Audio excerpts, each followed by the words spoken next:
আসসালামু আলাইকুম ওরহমতুল্লাহ।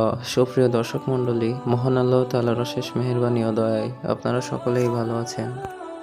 প্রিয় দর্শক, কিয়ামত যখন কাছে চলে আসবে এবং সূর্য যখন পশ্চিম দিক থেকে উঠবে, ঠিক সেই দিন বা তার পরের দিন মক্কার কায়তুর পাহাড় ফেটে পড়বে এবং সেখান থেকে একটা ভয়ঙ্কর দৈত্য বেরিয়ে আসবে।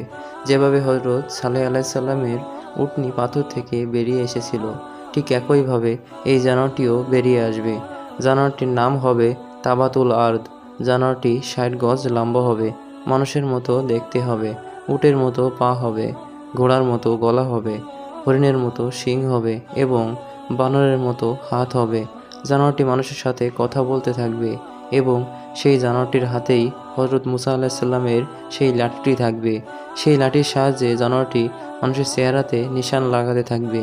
যেই ব্যক্তি মুমিন হবে তার চেহারা জ্বলজ্বল করতে থাকবে, আর যারা কাফের ও মুশরিক হবে তাদের চেহারা কালো হয়ে যাবে। ইনশাল্লাহ সেই কঠিন দিনে আমাদের চেহারা যেন জ্বলজ্বল করতে থাকে।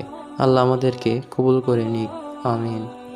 প্রিয় দর্শক, গল্পটি ভালো লাগলে অবশ্যই একটা লাইক এবং এমন ঘটনা আরও পেতে আমাদের চ্যানেলটি সাবস্ক্রাইব করে রাখবেন।